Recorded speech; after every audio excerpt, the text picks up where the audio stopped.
Hello students, my name is Pooja Jain and today I will teach you class 5th Hindi से आपको part 3 पढ़ाऊंगी।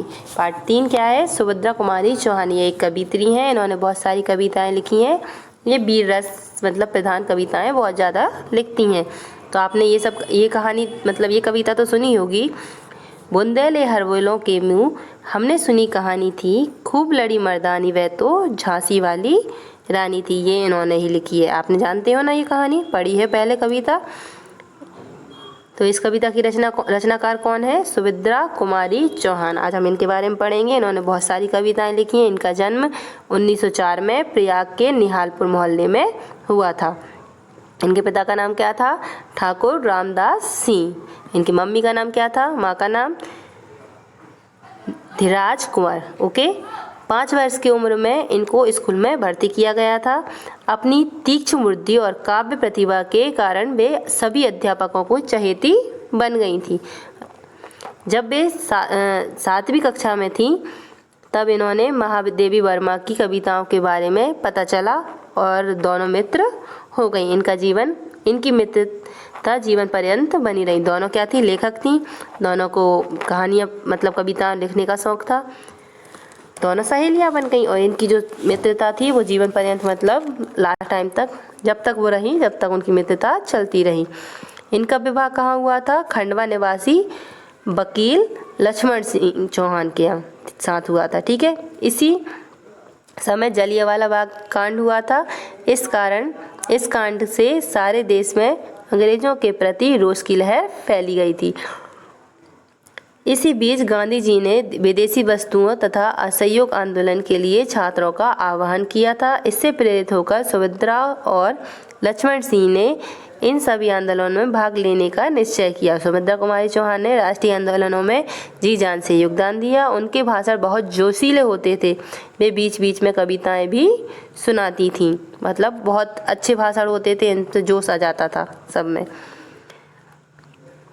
विजयनी माँ के वीर पुत्र पाप से असहयोग ले ठान, गुंजा डाले स्वराज्य की तान और सब हो जाए बलिदान। ठीक है। बड़ी संख्या में लोग उन्हें सुनने आते थे। मतलब उन्होंने ऐसी बोलती थी कि उनको सुनकर बहुत अच्छा लगता था। तो बड़ी संख्या में क्या है, उनकी भाषा सुनने के लिए बहुत लोग आते थे। एक बार अंग्रेज सरकार ने उन्हें गिरफ्तार भी कर लिया था। तब वे गर्भवती थी। फिर भी उन्हें जेल के कष्ट सहे, जिससे उनकी तबीयत खराब होती गई। सत्याग्रह की समाप्ति के बाद बेटी सुधा का जन्म हुआ। उनकी एक बेटी थी, उसका नाम था सुधा। सत्याग्रह की जब समाप्ति हुई उनकी बेटी का जन्म हुआ। नाम क्या था? सुधा। उसके बाद अजय और विजय 2 पुत्रों का जन्म हुआ।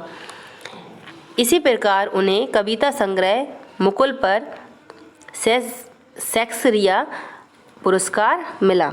जो उनका कविता संग्रह था मुकुल नाम का, उस पर उन्हें अब इस पुरस्कार मिला। उसका नाम क्या था? शेक्सपियर पुरस्कार।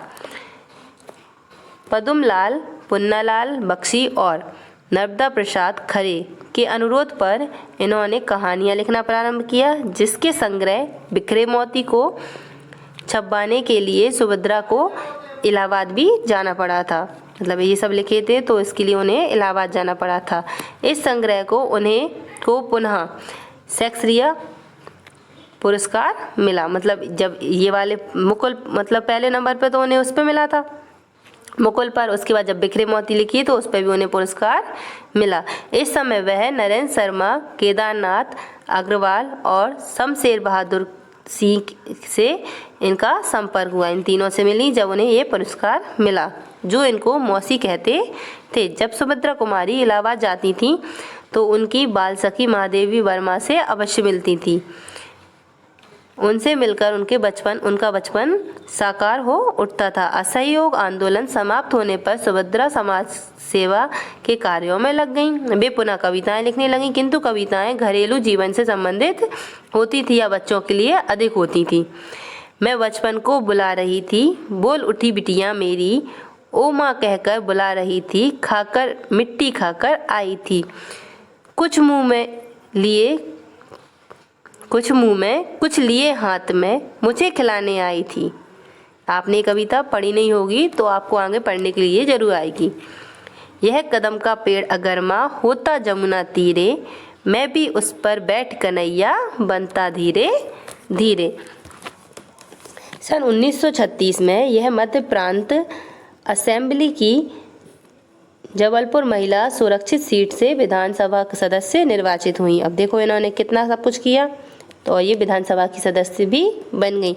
वे साहस और करुणा की प्रतिमूर्ति थी। तरह तरह की सहायता के लिए लोग इनके पास आते थे। इन्होंने एक साथ अनाथ बालिका को भी अपने यहाँ आश्रय प्रदान किया। मतलब इनकी एक लड़की भी थी और उन्होंने एक अनाथ बालिका को भी पाला। इनकी बेटी सुधा का विवाह प्रेमचंद के बेटे अमृत राय के साथ हुआ। लगातार दूसरी बार सुभद्रा जबलपुर विधानसभा की सीट से चुनी गई, मध्य प्रांत असेंबली पहुंची।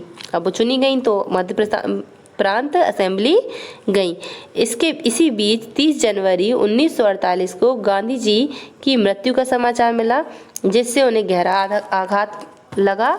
वे टूट सी गईं। शायद उन्हें अपनी मृत्यु का पूर्वाभास हो गया था, इसलिए मृत्यु के 3-4 दिन पहले उन्होंने अपनी बेटी सुधा से कहा, मृत्यु के सत्य को भला कौन टाल सकता है।